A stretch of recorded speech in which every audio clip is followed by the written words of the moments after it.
Welcome, everyone. Thank you for standing by for Bora Pharmaceuticals' second quarter 2026 earnings conference call.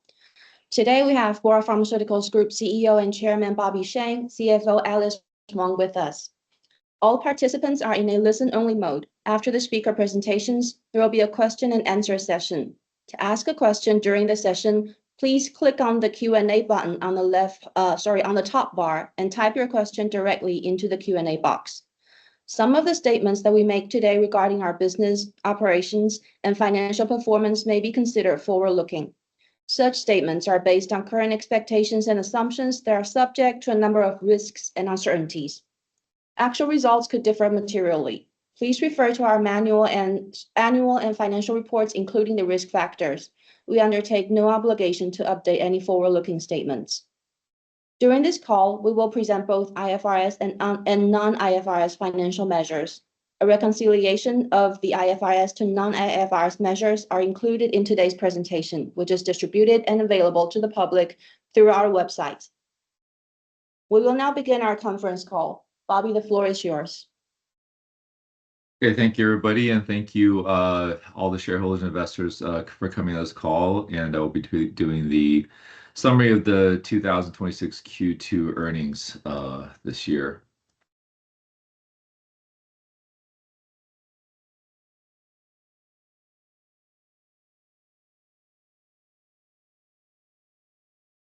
I think Nadia went over some of the disclaimers here, so we'll move past this slide. So by the numbers, our market cap is $1.7 billion. We're the #1 pharma manufacturer in Taiwan. We have now currently 11 manufacturing sites. Now we have over 2,240 employees worldwide, and we export to over 100 countries. You can see on our footprint map here, our footprint in the United States is increasing, especially with the recent acquisition of the Rockville, Maryland biologics facility. So our footprint in the United States is getting bigger, and the names of all the facility locations here are on the left. Now I'll go into the summary of our 2022 second quarter milestones, some key achievements, and some financials. After some pullback in quarter one, as we expected, due to a scheduled site shutdown for maintenance and some supply chain issues, we have come back strong in the second quarter of 2026 for double-digit to triple-digit growth quarter-over-quarter on all of our key metrics. Some summaries here on the demand-driven recovery. Revenues were at 5.889 billion NT dollars, a growth of 47% quarter-over-quarter. Gross profits are at 2.4 billion NT dollars, at 69% quarter-over-quarter growth profit. And we have an EPS of NT dollars of 4.36, which is a quarter-over-quarter growth of 1,786%. Net income pre-tax of 812 million NT dollars, which is a 269% quarter-over-quarter growth. Some really strong numbers, back to strong growth for us as a company in the quarter two.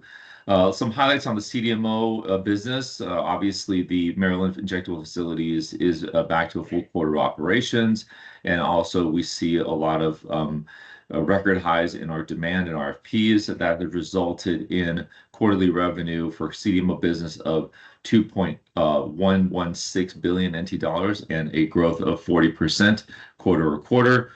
Pharma sales business, that we see strong growth in that business as well, especially the specialty pharma, and that quarterly revenue of 2.934 billion NT dollars, a growth of 30.4%, once again led by our specialty rare disease franchise market. We also see strong visibility in second half of 2026, records highs in our 12-month rolling backlog of $317 million US. That's $360 million US, and a record high of newly signed contracts in the number of 378 million US dollars. So a really, really strong quarter for us, also showing strong visibility into 2026 second half, as well as future 2027. Some operational milestones in second quarter 2026. We signed a top 20 pharma company for a 10-year plus 2-year commercial contract. The tech transfer has started. Want to highlight that is for the Maple Grove facility. The Maple Grove facility is one of the largest oral solid dose and one of the newest oral solid dose facilities in the United States. We're seeing a record demand in contracts for that site, and it took a while, and I think we gave some indication for that last year that it will take a while for us to sign these larger pharma companies, but it is coming to fruition. A commercial contribution should be seen in the third quarter of 2027, but we are starting tech transfers into that facility in the second half of 2026. So exciting news there. And of course, because of that, we will still continue to make strong CapEx investments to increase the capacity of that facility. Our Maryland injectable site, the clients are transferring over to the FlexPro isolator line. That site actually has a lot of older technologies that we've installed and transferred into newer technologies into isolator lines. We did that in the all of 2025. We're seeing our first client transfer into the FlexPro line, which is higher quality, higher efficacy, and a better cost for us as well. So we're excited about that, and we expect a lot more clients to transfer into the FlexPro facility, which will also give us increased compliance with the FDA, US FDA, and other regulatory bodies around the world. On the rare disease specialty pharma franchise, especially the vigabatrin franchise, we see increased demand and solid demand for that franchise as well.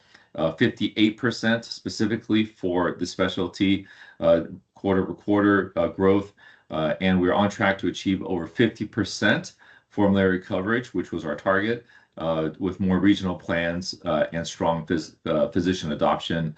We renegotiated some terms with value chain supply chain partners. Because of our growth, we've been able to have stronger positions with our supply chain partners, and we renegotiated some contracts to increase our gross margins. And we've also, in an effort to focus our efforts into our specialty rare disease, we've also out-licensed some of our other 505(b)(2)s that we didn't feel were core to the specialty franchise, one of them being Serinpinthol, to one of our strategic partners, and we see some growth in that in the 2027-28 for that product with our partner, of course. We also see a demand-driven growth for our pharma sales, which is primarily our generics, as well as new introduction into some of our reporting for our quarter is the consumer health contribution led by our investment into Sunway Biotech. And so we'll talk a little bit more about that. But Sunway Biotech, we've increased our investment into that consumer health company from 30-some% to 40-some%. Subsequently, they've acquired a nutritional company, a global nutritional company called Weider Global Nutrition. Some of you may know it. It's a very, very well-known brand in the United States as well as in Europe for sports nutrition and global health. That is starting to see some great synergies. That Sunway Biotech acquired them in May of 2026. So we're seeing some contribution there, and that's definitely a strong foundation for growth. And we're really looking forward to increased contribution from that company and from our investment into that company in the near future. Some details into our income statement for second quarter. Once again, highlighting our back to profitable growth trajectory. Revenues are 5.8 billion versus 4.0 billion quarter-over-quarter. Gross profits increased 69% from 1.4 billion to 2.4 billion. Operating profits have almost doubled from 400 million NT dollars to 986 million NT dollars. and our net income is highlighted here at the bottom of from 2026 quarter one, 32 million, all the way now up to 597 million in net profits for second quarter, and finally showing the EPS of 4.36 NT dollars versus a 0.21 NT dollar in second quarter.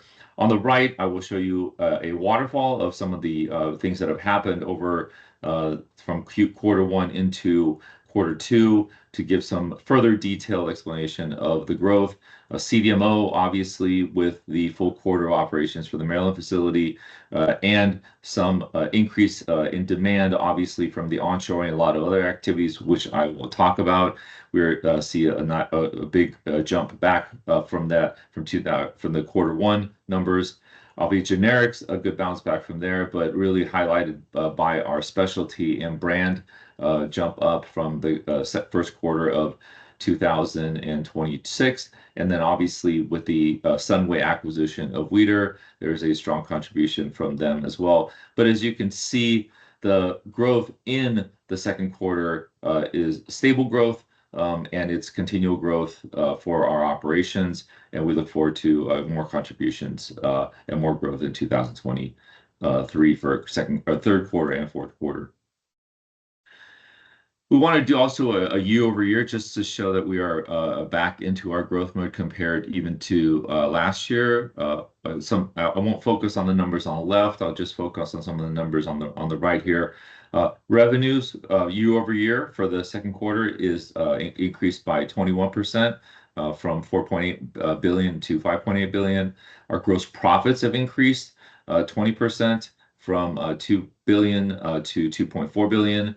And our net income before tax has increased 46% year-over-year, of roughly 4.8 billion to 6 billion. And then our net income from continued operations, sorry, the previous number was from 550 million to 813 million net income before tax. And then now also the final net income from continued operations at a 448 million, all the way up to now 600 million in 2026. So we not only show quarter-over-quarter growth, we are back to also showing year-over-year growth as well. We also have another nice balance for our revenue mix. Our CDMO revenue represents 36% of our revenues, increase again quarter-over-quarter and year-over-year. Our pharma sales represents 50%. We've also did some product rationalization last year as well. So top line revenues year-over-year are a little bit off, but quarter-over-quarter, of course, that we've shown before, 30% quarter-over-quarter. And then also a more prominent position of specialty within the pharma sales division here. And finally, also because of our increased investment in Sunway and their acquisition of Weider, they've really jumped in their revenue representation within the Bora Group. They now represent about 14% of our total top line revenues. And so we want to highlight them and give the investors understanding of the products and the revenue mix within Bora Group. We've also been able to maintain a strong net debt to equity ratio while increasing our cash position. Now that is primarily for the acquisition of the Rockville facility. So you see a big jump in cash there. We also continue to be diligent in our cash flow management, to continue to decrease our net working capital over revenue usage as well. To give you some highlights into our CDMO business in Q2. Once again, I will say that we have a record high of a backlog of $317 million. That's really roughly 90% of our last year's revenue. So definitely strong growth there in our backlog, or orders on hand. And also a record high of new business in the first half of 2026 in the sum of $378 million. We also see a record high in new molecules signed, 14 new molecules signed for our business, and they're all development stage, commercial stage. And as you know, as you can see with our Mississauga facility, with our Zhunan facilities and our mature facilities, these new molecules being signed eventually turn into commercial revenue for the sites. So we're really excited about these new molecules being signed. We see an increased prioritization of supply chain security and U.S. onshoring demand. As you can see now, we have 4 sites within the United States, 5 sites in North America, including our Canadian facility. We are seeing a huge uptick in demand for onshoring, reshoring back into the United States, and really having a huge advantage with our large U.S. footprint. And then finally, I will highlight the top 20 big pharma 10-year multi-drug contract within our Maple Grove facility, and starting phase 1 product transfer in the second quarter of this year. We've also highlighted that to become a full-service CDMO facility and a top 10 CDMO facility worldwide, we definitely need to have a larger presence in biologics. We were able to do that. We announced an acquisition of MacroGenics biologic facility in Rockville, Maryland. To give you some more highlights here, as we've integrated them in parts of Q3, but we want to give you a highlight. It's a 12,000 liter, 5 times 2,000 and 4 times 500 liter FDA facility with 3 already commercial products being produced from that Rockville facility, and revenue recognition will be starting in Q3 of this year. We've confirmed already in 2026, back half of 2006, to have 13 batches already committed, which is actually moderately ahead of the 2025 run rate. So definitely positive momentum and positive uptake. On the right here, I will show you that we already see about $60 million of 12-month rolling backlog for the site, which brings in a significant near-term commercial value and top-line revenue contribution into our Bora Group. Finally, we expect higher value opportunities, and I explained this in our last quarter, that we expect a lot of synergies with Tanvex Biopharm, which is our San Diego facility, as well as our Zhubei facility in Taiwan, as well as finally our Maryland injectable facility, to offer a real end-to-end biologic solution all the way from cell line development to product substance, and then a drug product for the injectable facilities. Some outlook for the second half. Obviously, we see record backlog. One highlight is our Zhongli facility in Taiwan is starting to produce for a market in China and starting to expand in the China market as well. So that's as we expand our Asia CDMO footprint, that's a real highlight, and we expect high contributions from the China market in our Zhongli facility in Taiwan. Our back end has intensified our marketing efforts. So our marketing efforts to really lean in on the tailwinds for the US CDMO demand, when we see a record high in demands for that. Also, our Rock facility, once again, will be contributing to revenues in Q3, and we see that continuing forward in the second half of 2026 and also into 2027. We're continuing to invest in the future. Once again, our Maple Grove facility looks really strong. We expect that to have a more prompt presence in our CDMO contribution for the whole group. And then also the Maryland facility we want to address here is that we have started to address a lot of the FDA issues from one of our inspections in Q2. And so the FDA inspection showed some obviously things that we needed to improve on. And obviously they wanted us to get into the isolator lines, which we are doing with our customers in Q3 and Q4. So we see that being addressed in a timely manner. And also we see, even though we are dealing with some of these adjustments, we see at the same time production and batch releases for the remainder of 2026. So we don't see a lot of disruption in batch release and production for the remainder of 2026, and we also see volumes increasing in 2027 as well. On the right here, we'll also highlight that our qualified leads, we already see 400 marketing qualified leads, which really has matched our full year of qualified leads in 2025. So really 60+% of inbound searches with the and also Bora branded searches surging 3x above our expectations as well. Bora Biologics, we see synergies there from Tanvex, and we see a strong uptick. Really, the commercial capabilities of our Rockville facility now is also generating more demand from our other facilities in San Diego and Zhubei. Some of it into our pharma sales business, obviously led by our the brand name of Upsher-Smith Group. We continue to see an increase in our highly focused franchise into the specialty pharma side of the business. What I want to highlight here, as you can see, our year-over-year values in pharma sales have increased up to 2026. We did some product rationalization through 2024 and 2025, but really want to highlight this is the first quarter and the first half of the year where our specialty rare disease business has increased and is now over 50% of our total pharma sales business. That was a strategic initiative for us starting in 2023. So we went from 2.9% in 2023 to 26.9% in 2024. 42% in 2025, and now for the first half of 2026, specialty and rare disease represents 54.2%.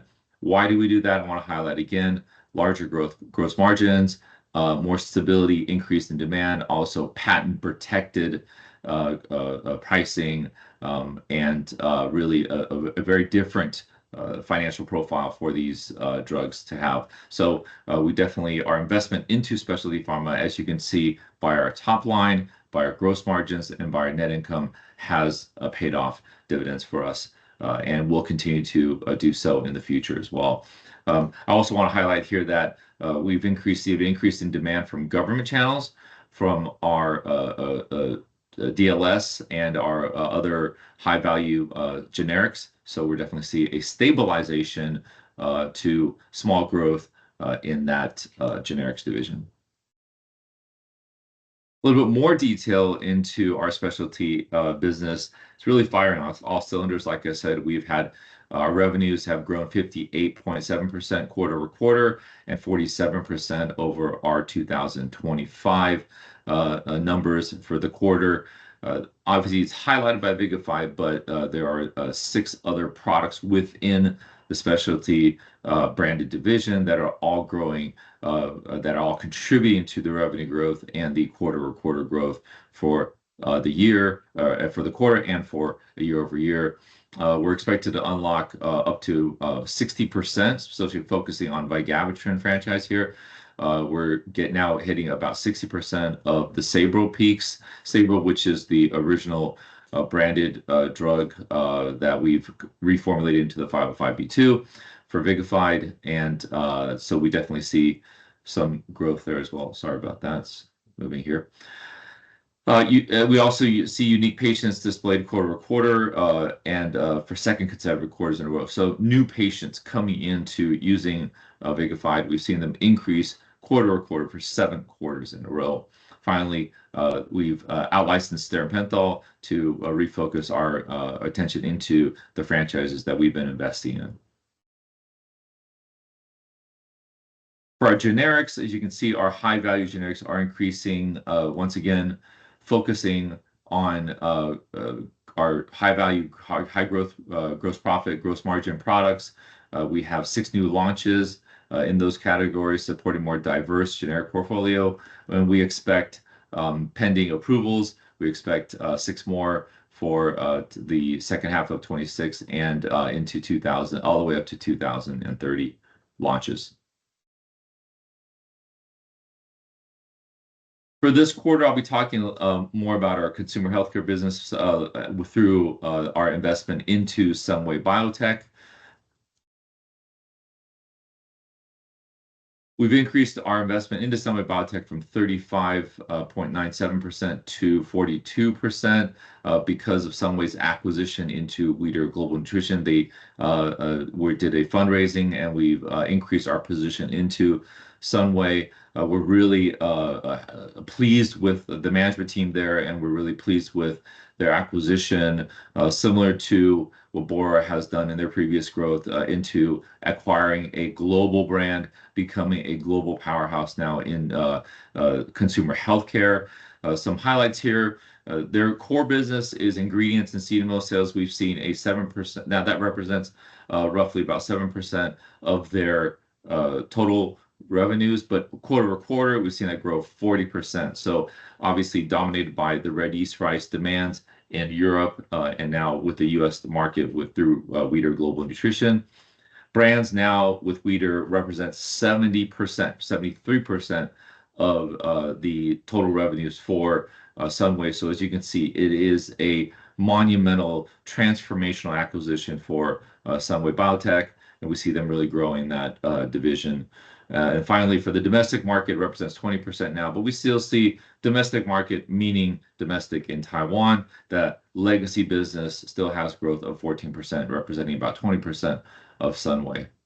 For the second half of 2026, we see Weider Global Nutrition, which is WGN. We expect them to start improving on their synergies and deliver meaningful revenues, profits, and realize synergies into the second half, of 2026. A little bit into our Bora AIM, which is our AI manufacturing platform that we did an announcement with Insilico, a JV with Insilico, and some information on our sustainability profiles. So we continue to maintain our sustainability rankings. EcoVadis, we are at a committed level. Our FTSE is at 3.8% out, 3.8 out of 5. And our Taiwan Stock Exchange, we are in the 60 to 20th percentile of the Taiwan Stock Exchange for sustainability rankings. In quarter two, we're excited to introduce Bora AIM, and this is our own internal developments, but also an announcement with one of the global leading AI drug development companies, drug discovery companies, Insilico. So we're really happy to accelerate in our Bora AIM platform. We want to give you more announcements in the future. We do believe that this will be a huge competitive advantage for Bora going into next year. Some highlights, though, I wanted to update you on. We have a beta version testing going live in the next 6 months for our CDMO business. Some highlights of what the beta testing will do. Instead of reacting to failures in manufacturing, we're proactively identifying failure points before they occur. That will save bad batches, saving tens of millions of dollars potentially in the future. We're going to beta test AI to reduce deviations. Deviations are very, very time constraining and very difficult to deal with. They take about 30 to 45 days once a deviation comes up in manufacturing. And then we have to produce CAPAs, which are corrective actions and preventive actions for those deviations. We see AI really advancing us, going from 30 to 45 days of an investigation to now about 3 to 7 days. Finally, CMC documentation is really cumbersome in regulatory and really cumbersome for admissions and approval times. We want to reduce 50% of the CMC documentation, obviously, which will increase the time to market for these drugs once they're after getting out of phase 3. We do see roughly about $180 million opportunity here. Obviously, some highlights here. According to McKinsey, 3 times about the amount of leading pharmaceutical companies now file for regular submission. They want to do it 3 times faster. According to Board Partners, the pharma sponsors now explicitly request digital capabilities from CDMO partners during contract negotiations. That's literally almost all of our partners are asking for now. So 92%, it's roughly 100%. Filings, we do see, through AI, 8 to 12 week earlier after database lock can generate about 180%, 180 million in net present value for some of these assets. And we definitely see Bora now aims to become one of the forward-looking CDMOs capturing big pharma demand. And finally, to give you a strong look into 2026 second half, we definitely are bullish, and we see continuing momentum from our Q3 numbers. We see continued demand for our CDMO, continued demand for the onshoring, and demand for our U.S. facilities, and site utilization is increasing, which will also increase our gross margin profiles. On the specialty pharma, we see continued growth, double-digit growth in that as well. Also stability in our generics platform over there. And also, because of our investment in our acquisition of the Rockville facility, we see an increase in biologics impact, and starting with revenue contribution, but also gross margin increase and net income increase with the valued synergies that we'll have with Tanvex and the rest of the group. And finally, SunWay Biotech's consumer healthcare business will continue to realize synergies from the Weider acquisition as it establishes a global presence in the consumer healthcare space. So overall, we are very positive from our Q2 earnings, that we are positive that they will continue to bring strong growth momentum into Q3 and Q4 for the year. And thank you very much. That's the summary of our Q2 earnings for this year. Thank you, Bobby. As a reminder, to ask a question, please click on the Q&A button on the top and type your questions directly into the box.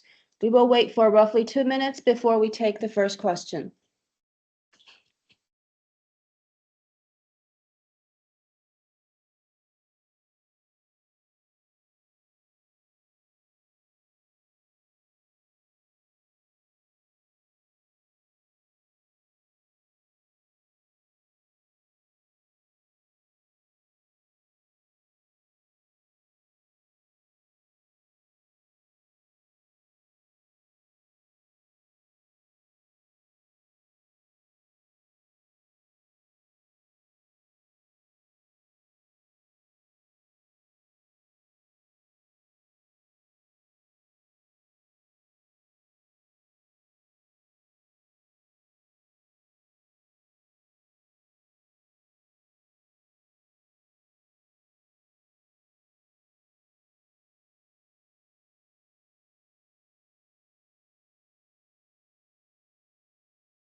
We now have the first question on the acquisition of the Rockville facility. Bobby, if you could just paint a bit more color on its pipeline and where the synergies will come from. Do you expect it to benefit from Incyte's commercial products, or how are the signings looking like at the moment?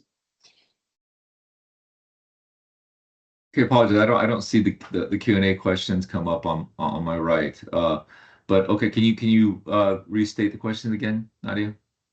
The question is on the acquisition of Rockville facility. Can you paint more colors around its pipeline, if we're benefiting from the commercial product of Incyte, and also how are signings, BD signings, looking like right now?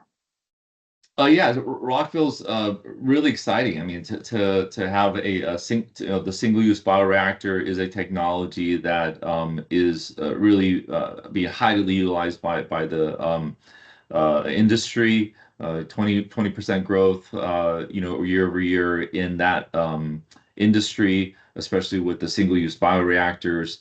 There are 3 commercial products already being manufactured there. I think if you look into some of the records of Rockville, of Macrogenics, they're a partner with Incyte, and we have 2 other products there that we don't really like to mention our customer, but Incyte is one of them.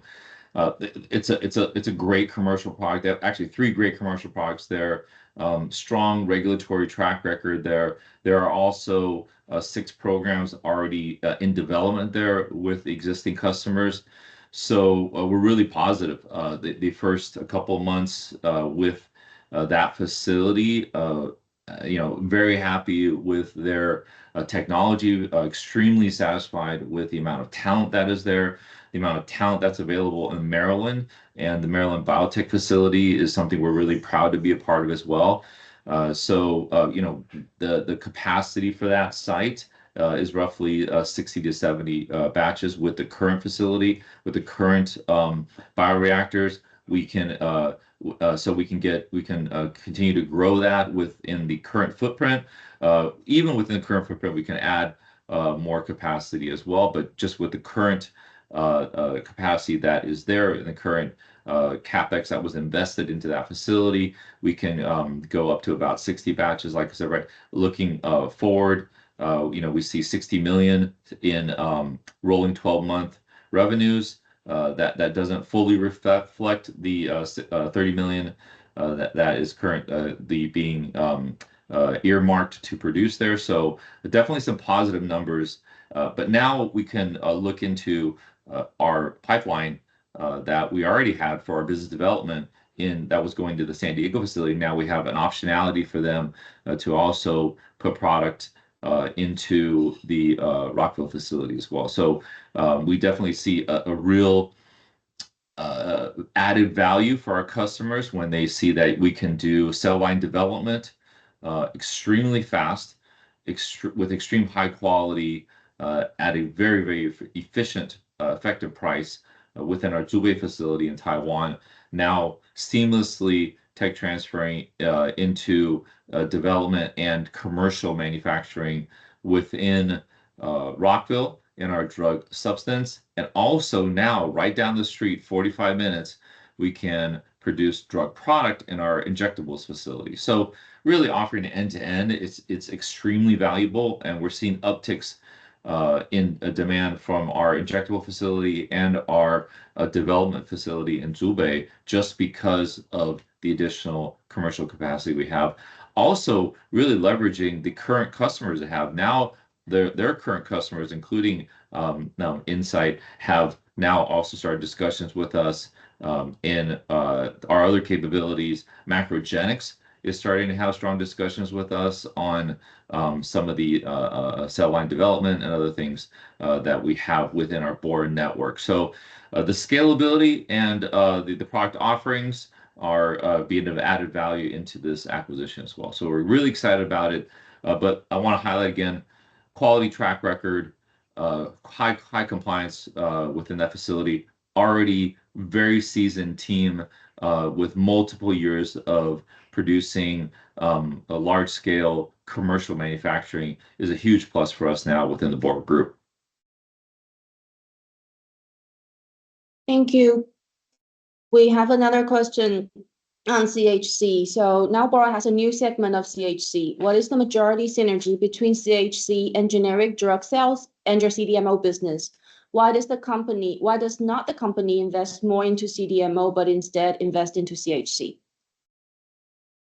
I would say, CHC was really a spin-off of a business that we had acquired in 2018, and that business continued to grow.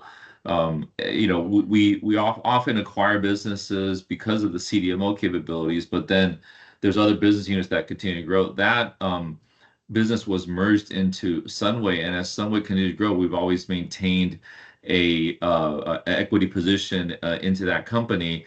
That company just continues to grow. I will say it's not really a core of our growth that we're investing in, but they had a equity requirement that they were fundraising.